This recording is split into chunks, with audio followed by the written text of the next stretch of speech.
அன்பஞ்சங்களுக்கு வணக்கம். நான் உங்கள் லக்ஷ்மி செந்தில். இன்றைக்கி நம்ம வீடியோவில் ஹோட்டல் ஸ்டைல் சன்னா மசாலா எப்படி பண்ணலான்றதை பார்க்க போகிறோம். அதுக்கு முன்னாடி நீங்கள் இப்போ தான் ஃபஸ்ட் டைம் நம்ம சேனலை பார்க்குறீங்கன்னா மறக்காமல் சப்ஸ்கிரைப் பண்ணிவிடுங்க. அப்படியே பக்கத்தில் இருக்க பெல் பட்டனையும் ப்ரெஸ் பண்ணிடுங்க.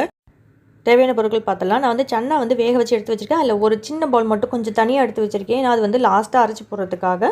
அப்புறம் 2 வெங்காயம், ஒரு பச்சை மிளகாய், இஞ்சி பூண்டு, தக்காளி 2 கட் பண்ணி வச்சுருக்கேன். தாளிக்கிறதுக்கு நம்மளோட ஸ்பைசஸ் பட்டை, கிராம்பு, ஏலக்காய், அப்புறம் பிரியாணி இலை. இப்போ எப்படி பண்ணிடலான்றதை பார்க்கலாம். ஒரு கடாயில் 2 ஸ்பூன் அளவுக்கு எண்ணெய் விட்டுருக்கேன். ஸோ தாளிக்கிறதுக்கு பட்டை, கிராம்பு, ஏலக்காய், பிரியாணி எல்லாம் போட்டுக்கிறேன். இது கூடவே நம்ம கட் பண்ணி வச்சுருக்க பச்சை மிளகாவை போட்டுக்கலாம். அப்புறம் நான் அந்த 2 வெங்காயத்தையும் மிக்ஸியில் போட்டு கொஞ்சம் கரன்னு அரைச்சி எடுத்து வச்சுருக்கேன். ரொம்ப மைய அரைக்கக்கூடாது, இந்த மாதிரி அரைச்சி எடுத்துக்கணும். ஸோ தேவையான அளவு உப்பு போட்டு நல்லா வதக்கி விட்டுடலாம். வெங்காயம் பச்சை வாசம் போகிற அளவுக்கு நல்லா வதங்கணும்.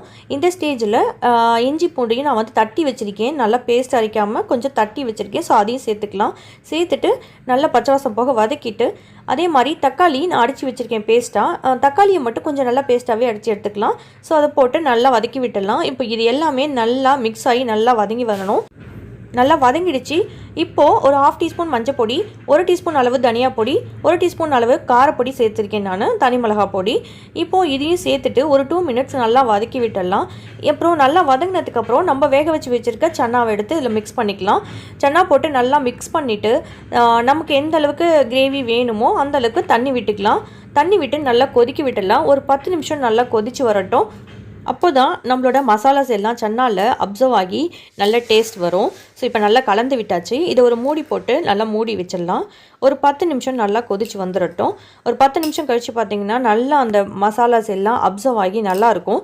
ஸோ இந்த ஸ்டேஜில் நம்ம கொஞ்சமாக எடுத்து வச்சோம் இல்லையா அந்த கொண்டக்கடலை, அதை அரைச்சி பேஸ்ட் பண்ணி நான் எடுத்து இது கூட மிக்ஸ் பண்ணிக்கிறேன். ஸோ அப்போ தான் அந்த தேவையான அளவு அந்த திக்னஸ் வரும், பார்க்குறதுக்கு கொஞ்சம் ரிச்சாக இருக்கும்.